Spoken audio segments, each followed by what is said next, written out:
My grandmother left me her restaurant. Not my brother, the one with the MBA from Wharton. Not my cousin, the one who'd been posting on Instagram about carrying on the family legacy. Me, the granddaughter they called the little waitress. And when my family found out, my father flipped the table at Sunday dinner literally and told me I had 5 minutes to sign the deed over, or I'd never see any of them again. That's when the front door opened, and a woman, none of them recognized, walked in carrying a leather binder and said, "I'd think very carefully about your next move, Mr. Aldridge. My name is Nora Aldridge. I'm 29 years old, and for most of my life, I was the person in my family that nobody took seriously. If you're watching this, please subscribe and let me know where you're watching from." This is the story of how one Sunday dinner exposed who my family really was and changed my life forever. To understand what happened that night, I need to take you back about 6 weeks earlier, to mid-October, when the leaves in Vermont were turning, and my grandmother was still alive. Nana Rose, that's what everyone called her, owned us, a restaurant called the Copper Lantern in Burlington, Vermont. It wasn't some hole-in-the-wall diner. It was a 200-seat fine dining establishment that had been running for 41 years.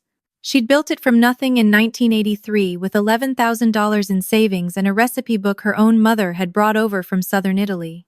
By the time I was born, the Copper Lantern had a 6-week reservation waitlist, 2 James Beard nominations, and a reputation that stretched across New England.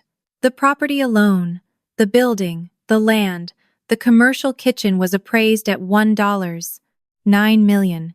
With the business, the brand, and the liquor license, the whole operation was worth closer to $3.2 million. My brother Marcus never understood the restaurant.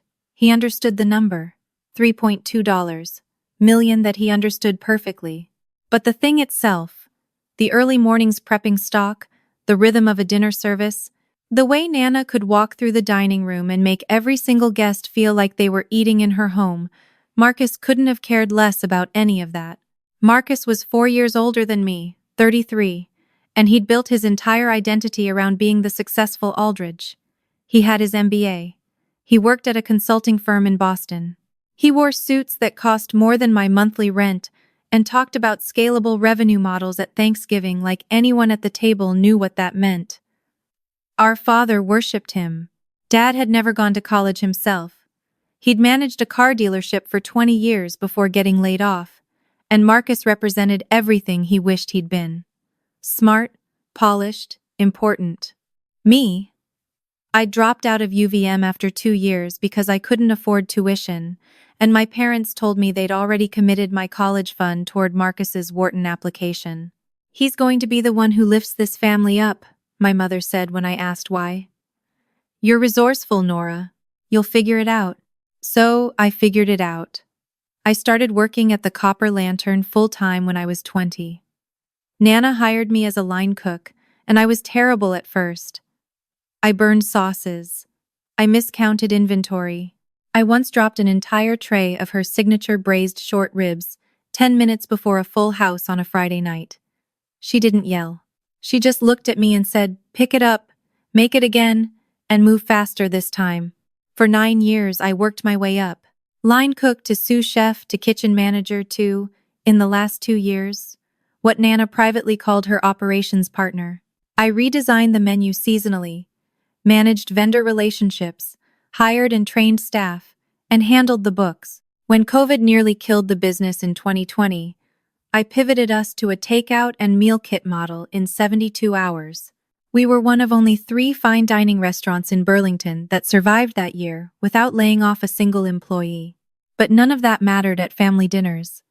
To my parents, I was still helping out at Nana's place. That was the phrase my mother used. "Isn't it nice that Nora helps out at Nana's place?"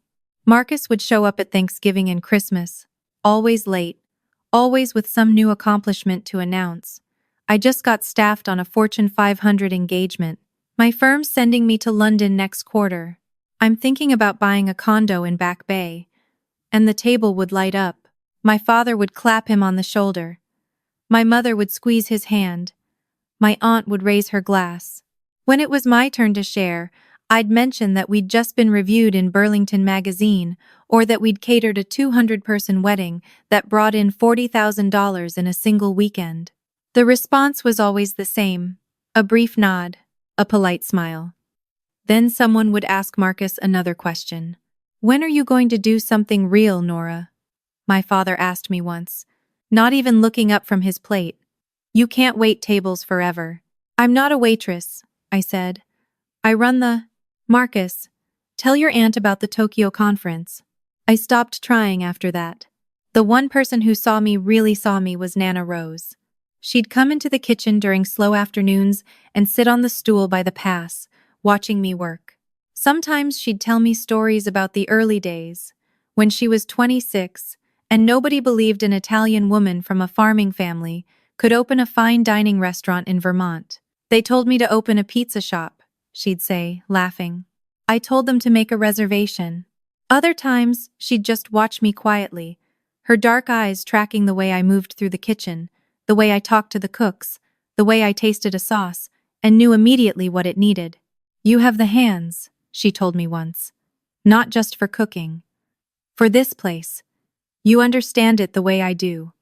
Your brother looks at this restaurant and sees a number. You look at it and see a living thing." I didn't know how right she was until the day she called me into her office above the restaurant and told me she'd rewritten her will. It was early October. The maples along Church Street were blazing red and gold. Nana had been slowing down for months, her heart wasn't strong, and she'd started using a cane in September, but her mind was razor sharp. She could still recite every item on the menu, critique a dish with surgical precision, and catch a math error in the accounts faster than I could on a calculator. "I've made some decisions," she said, sitting behind her old oak desk with a cup of espresso. "And I need you to listen carefully." She told me she'd met with an attorney, not the family lawyer, Harold Givens, who'd handled Aldridge legal matters for decades. She'd gone to someone else. A woman named Catherine Park, a partner at a firm in Montpelier that specialized in small business succession and estate planning. "I don't trust Harold to keep this confidential," Nana said bluntly. "He plays golf with your father." I asked her why she needed confidentiality. She looked at me for a long moment. "Because I'm leaving the restaurant to you, Nora.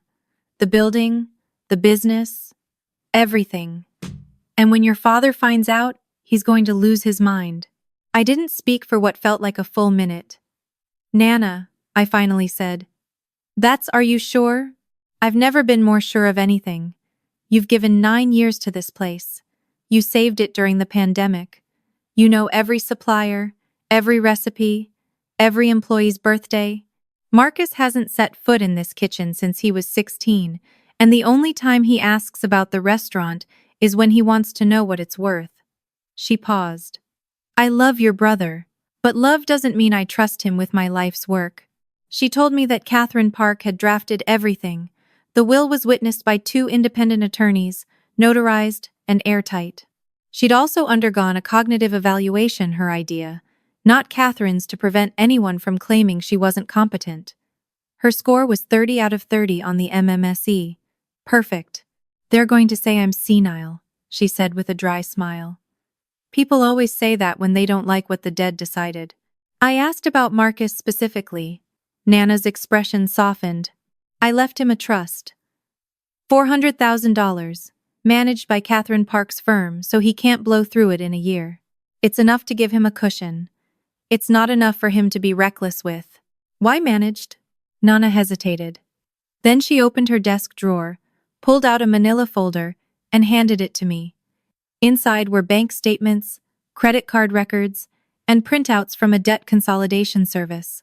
Marcus owed $340,000 in personal debt, luxury apartment he couldn't afford, car payments on a BMW lease, credit cards maxed out, maintaining a lifestyle that looked successful from the outside but was hollow underneath. "He's been calling me," Nana said quietly, "asking for loans. 50,000 here, 30,000 there. I helped him twice, but the third time he called, I hired someone to look into his finances. That's what they found. My brother, the MBA golden child, was drowning in debt, and none of us knew. If I leave him this restaurant," Nana said, He'll sell it within 6 months to pay off what he owes. 41 years. Gone. Everything I built turned into a check to cover his bad decisions. I won't let that happen. She reached across the desk and took my hand. You're the one, Nora. You've always been the one. I'm sorry it took me this long to make it official. Nana Rose died on November 2nd. A Saturday morning. I'd stayed at her apartment Friday night because the hospice nurse told me she was declining fast. I sat beside her bed and read to her from her own recipe book, the handwritten one, the one her mother had carried from Calabria in 1952. She smiled when I read the notes in the margins. More garlic. Always more garlic. Her breathing slowed around 4 in the morning. By dawn, she was gone. I called my parents at 7. My father arrived at 9. He walked in, looked around Nana's apartment, and the first thing he said was, "We need to call Harold Givens about the estate." Not "I'm sorry." Not "Are you okay?" Not even a moment of silence for the woman who'd raised him. Just straight to the money. Marcus drove up from Boston that afternoon. He was on his phone the entire time, pacing Nana's living room, talking to someone about liquidity timelines. I heard him say, "The property alone should clear at least 1.5 after taxes." I felt something cold settle in my stomach. The funeral was the following Thursday, at St. Joseph's Catholic Church in Burlington. Over 300 people came. Nana had been part of that community for 4 decades. Local farmers who'd supplied her restaurant, former employees, regulars who'd eaten at the Copper Lantern every anniversary for 20 years. The mayor came. 2 state legislators came. My father gave the eulogy. It was eloquent. He talked about Nana's strength, her vision, her devotion to family. "She built something extraordinary," he said, his voice cracking at exactly the right moment. "And her legacy will live on through this family." I stood in the back of the church, listening to a man eulogize someone he'd visited maybe 6 times in the past 3 years, and I bit the inside of my cheek so hard I tasted blood. The will reading was scheduled for the Monday after the funeral. Catherine Park's office in Montpelier. My whole family was there. Dad, Mom, Marcus, my Aunt Patricia, my Uncle Steve. The room was modern and clean, nothing like Harold Givens's stuffy office downtown. Catherine sat at the head of the table, calm and composed, the will in a folder in front of her. She read through the smaller bequests first. Charitable donations, personal items to friends. Then she reached the major assets. To my grandson, Marcus David Aldridge.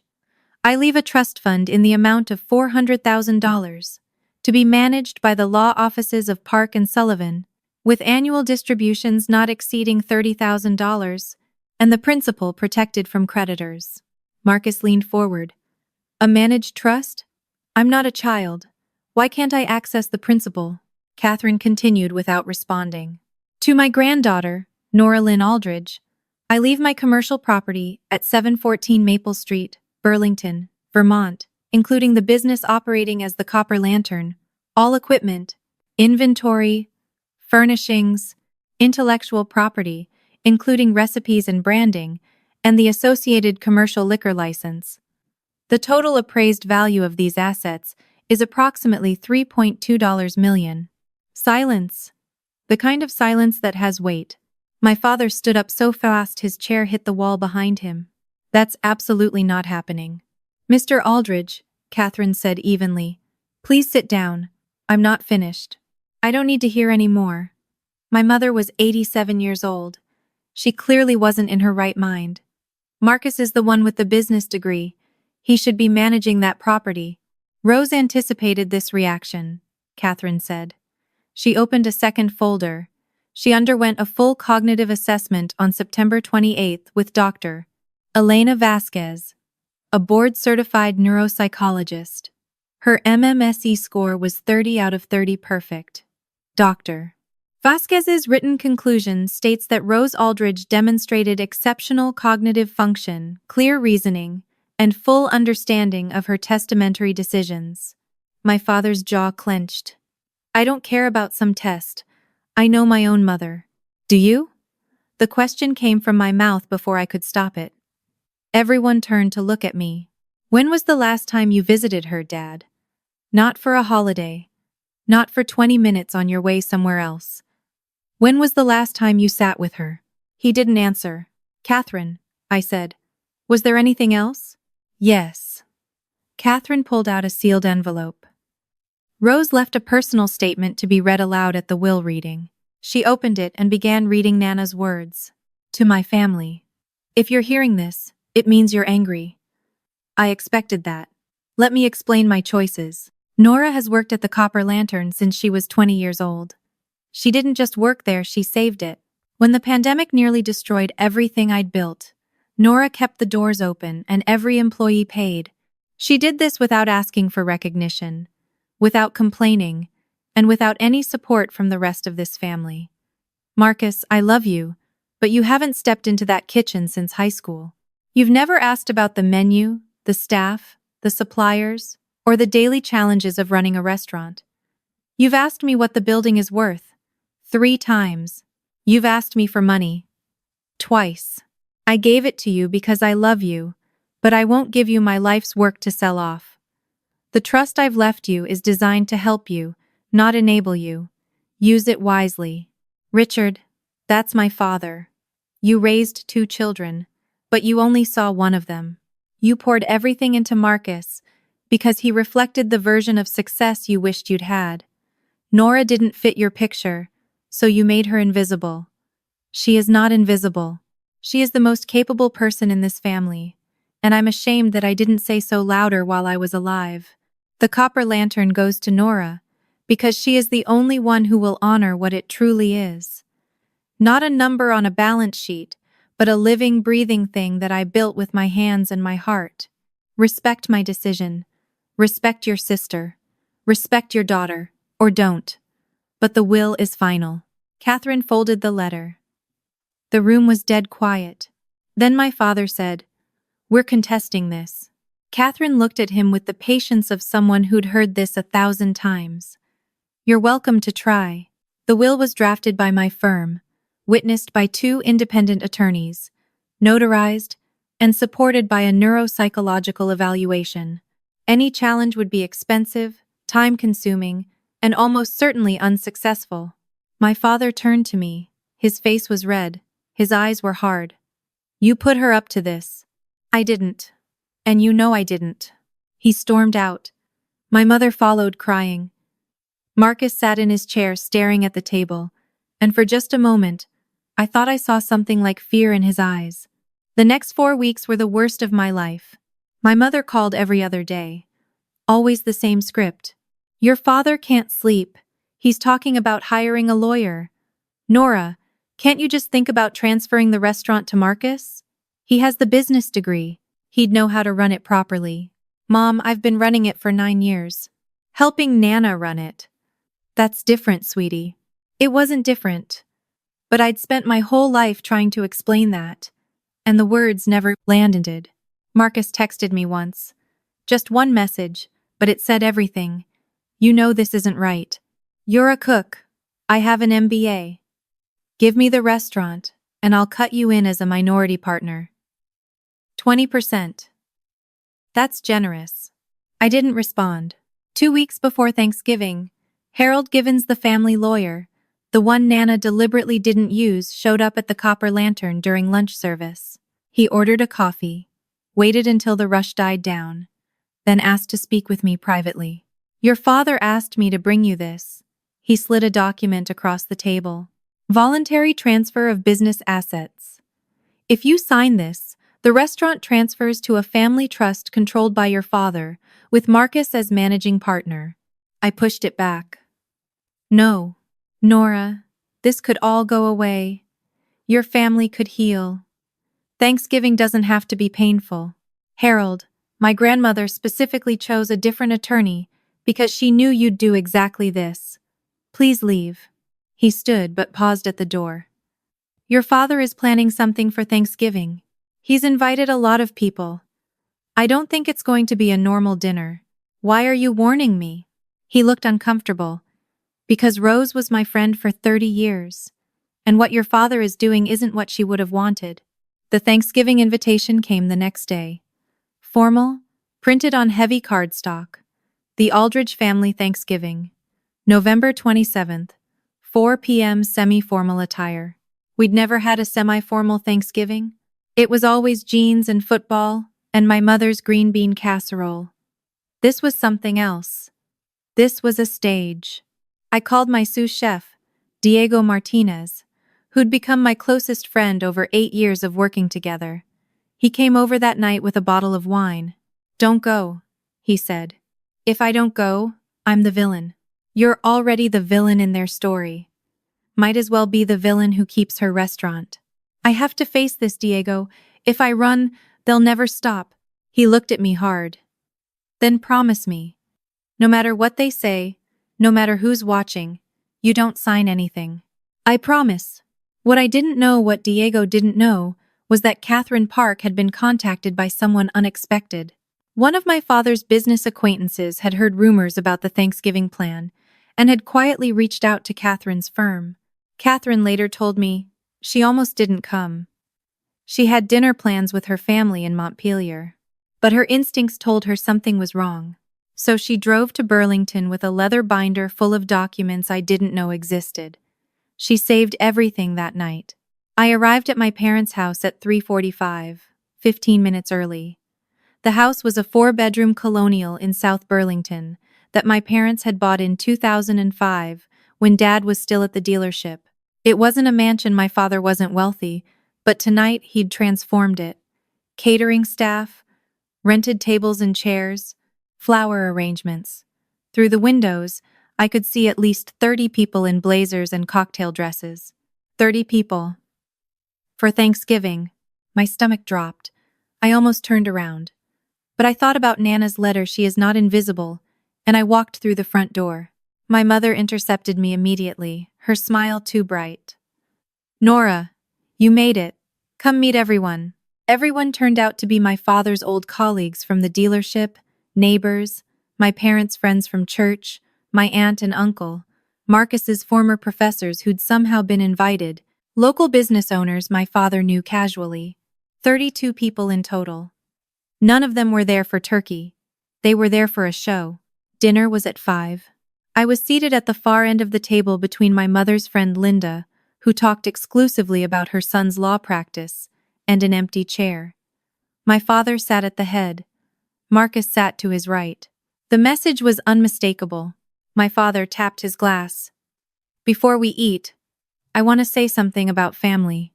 He launched into a speech about tradition, legacy, values, hard work, all of it, building toward a point I could see coming from a mile away. My mother, Rose, built something extraordinary with the copper lantern. She'd want that legacy to continue through the people most capable of managing it. Someone with real business training. Someone who understands growth and strategy. He looked at Marcus, who nodded solemnly like they'd rehearsed this. Now, unfortunately, there's been a misunderstanding with Mom's will. Her age, her health, well, we all know she wasn't quite herself toward the end. She scored 30 out of 30 on her cognitive evaluation, I said. The table went quiet. That's a perfect score. Most healthy adults don't score that high. My father ignored me. Tonight, as a family, we're going to correct this.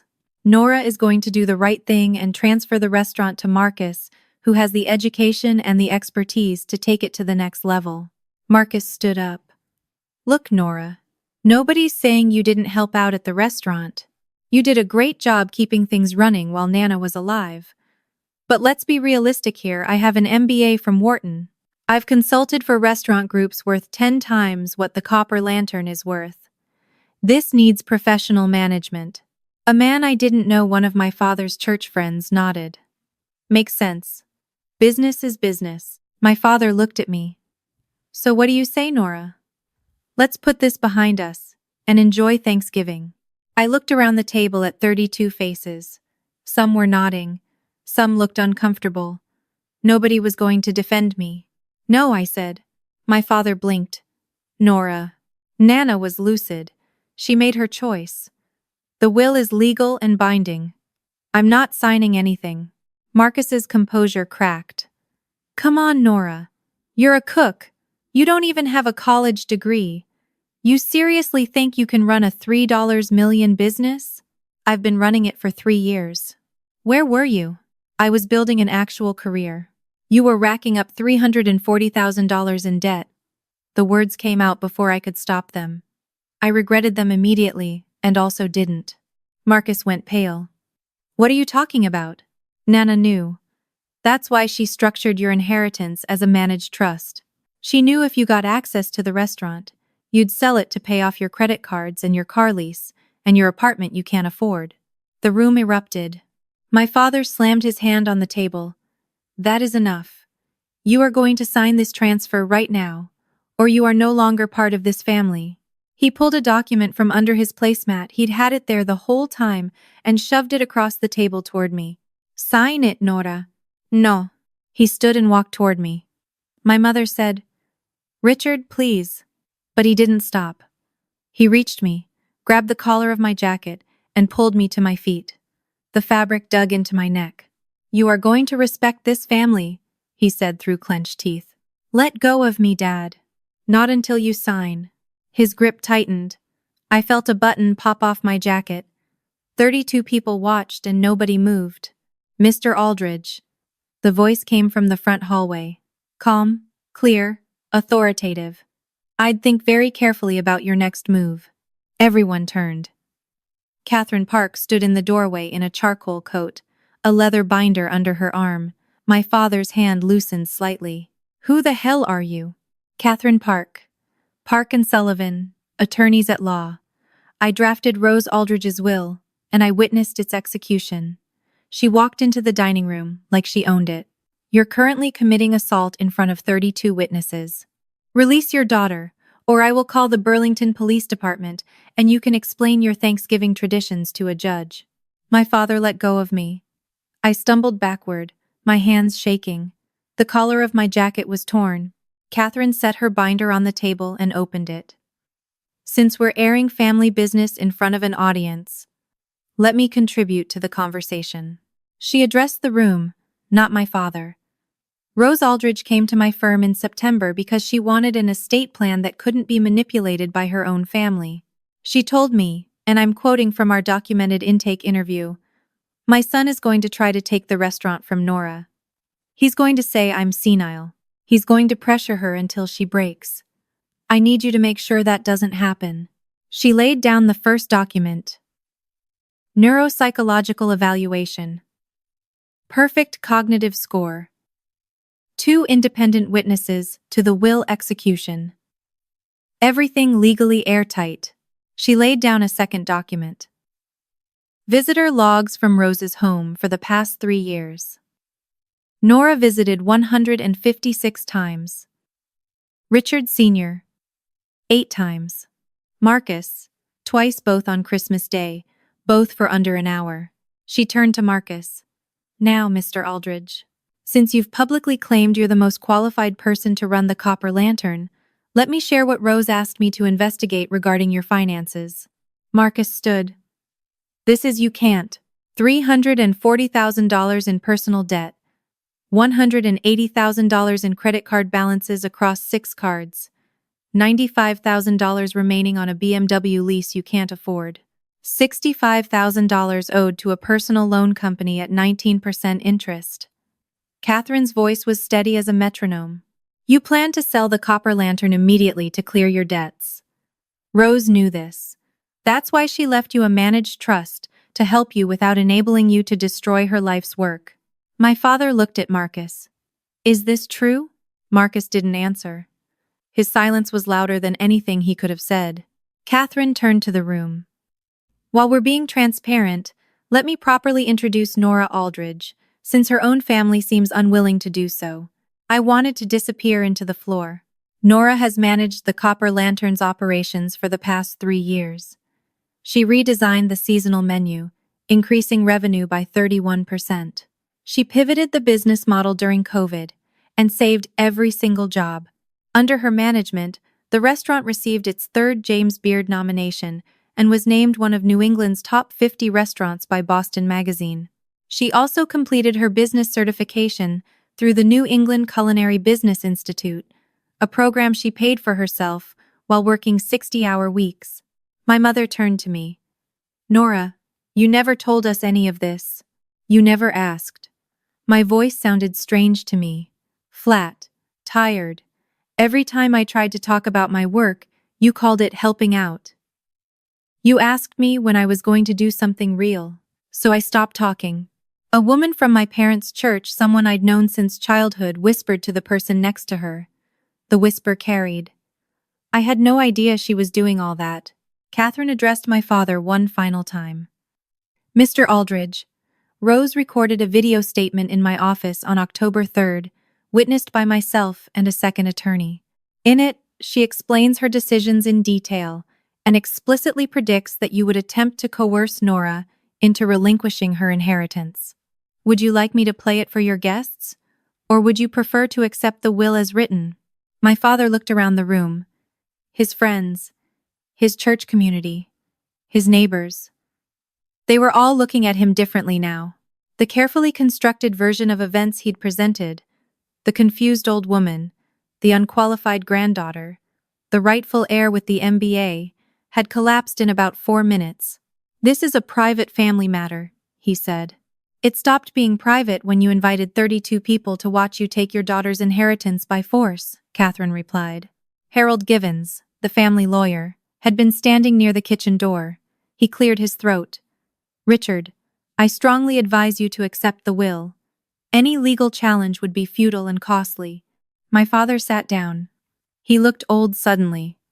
Deflated. People started leaving. Quietly, politely, the way you leave a party where something terrible has happened. One of my father's former colleagues stopped to shake my hand. I eat at your restaurant twice a month. Best meal in Burlington. I had no idea you were the one running it. Within 20 minutes, the dining room was empty, except for family and Catherine Park. Marcus sat with his head in his hands. My mother was crying. My father stared at the centerpiece like it held the answer to something. I'm leaving, I said. I picked up my coat, the torn one, and walked toward the door. Nora, my father's voice. Rough, quiet, don't go. I turned. Why? So you can grab me again? He flinched. I'm sorry, I lost control. You didn't lose control, Dad. You did exactly what you planned to do. You just didn't plan on getting caught. I left. Catherine drove me home because my hands were shaking too badly to hold a steering wheel. We sat in her car outside my apartment for a few minutes in silence. Are you okay? She asked. I don't know. I think I just lost my family. You didn't lose them. You found out what they were willing to do to you. There's a difference. Did Nana really predict all of this? Catherine nodded, almost word for word. She said, Richard will make it public. He'll invite people to pressure her, and when she says no, he'll get physical. She knew her own son. Why didn't she tell me? She said you needed to see it yourself. She said, Nora forgives too easily. She needs to understand what she's forgiving before she decides whether to do it. I went upstairs, locked my door, sat on my kitchen floor, and cried for 2 hours. The next morning, I went to the Copper Lantern and cooked. It was the only thing that made sense. I prepped the stocks, I portioned the proteins, I polished every surface until the kitchen gleamed. Diego came in at noon and found me elbow-deep in prep work with swollen eyes. How bad was it? He asked. He grabbed me. Diego's face went dark. Did you call the police? No. Nora. I know. I'm not ready. He didn't push. He just put on his apron and started working beside me. We prepped for service in silence, and it was the first time I'd felt safe in weeks. My mother called the next day. Nora, people are talking. 2 families from church have stopped speaking to us. Your father is devastated. He's devastated that people saw who he is. That's not fair. Mom, he grabbed me in front of 32 people and tried to force me to sign away my inheritance. He tore my jacket. I have a bruise on my collarbone. What part of that is fair? She was quiet for a long time. Then, I should have stopped him. Yes, you should have. I'm sorry. I need you to show me, Mom. Not just tell me.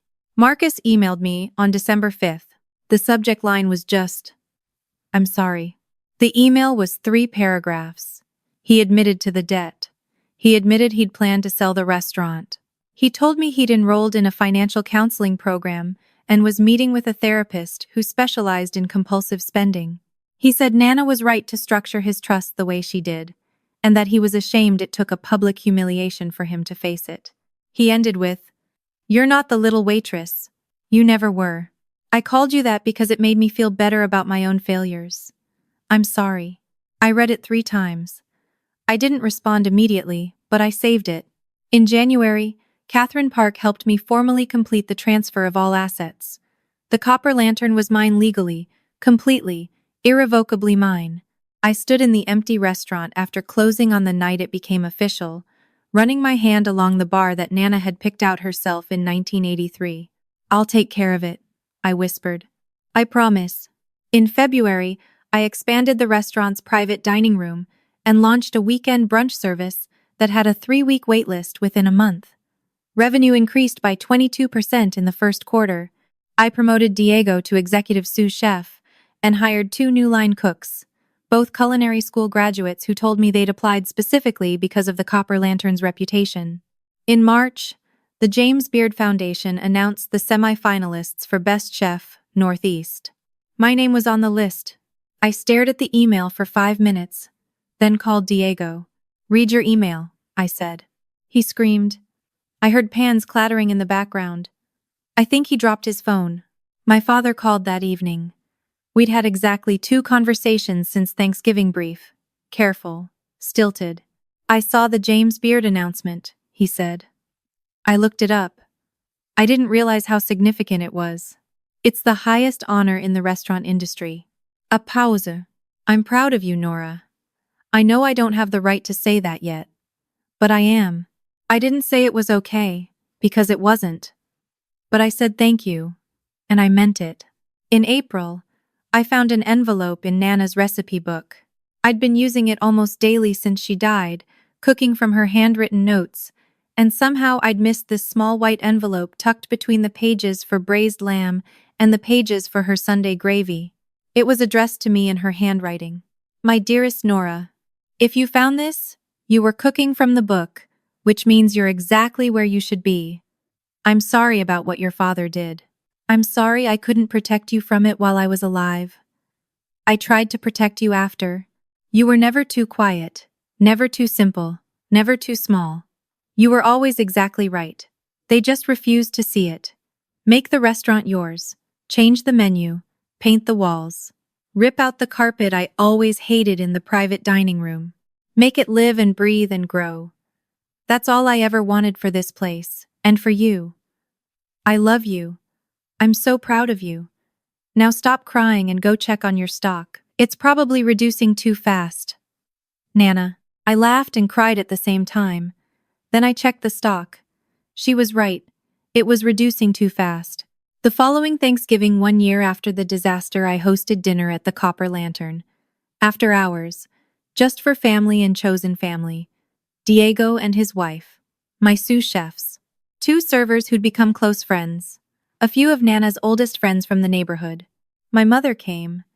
She brought a green bean casserole that wasn't as good as Nana's, but she'd made it from scratch instead of using canned soup for the first time, and that felt like it meant something. Marcus came.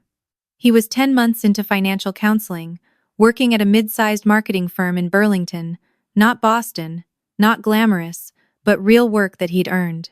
He was living within his means for the first time in his adult life. "Thank you for not giving up on me," he said quietly, standing in the kitchen while I plated the appetizers. "Nana didn't give up on you either. That trust fund is her way of believing you can get better." He nodded. His eyes were wet. "I'm trying." My father wasn't there. We'd been having coffee once a month, his therapist's suggestion, and the conversations were getting longer, less stilted. But holidays were still too heavy, too loaded with memory. Maybe next year. Over dinner, I raised my glass. To Nana Rose. Who built this place with $11,000 and a recipe book? Who saw everyone clearly, even when they couldn't see themselves? Who taught me that the people who show up, not the ones who show off, are the ones who matter? We drank. The restaurant was warm. The food was good. Outside, the first snow of the season was falling on Church Street. It wasn't perfect. My family was still fractured in places that might never fully mend. My father and I were still circling each other carefully, two people trying to build something new on top of something broken. But I was standing in my restaurant, surrounded by people who saw me, and for the first time in my life, I didn't feel invisible. Nana used to say that the secret to a great restaurant isn't the food, it's the feeling. It's walking through the door and knowing you belong there. I belonged here. I'd always belonged here. They just couldn't see it. Thank you so much for listening. If you've ever been overlooked by your own family, please know you're not wrong for wanting to be seen. And you're not selfish for refusing to give away what you've earned. If this story resonated with you, please like, comment, and subscribe. Your support helps me share these stories. And let me know in the comments, where are you watching from?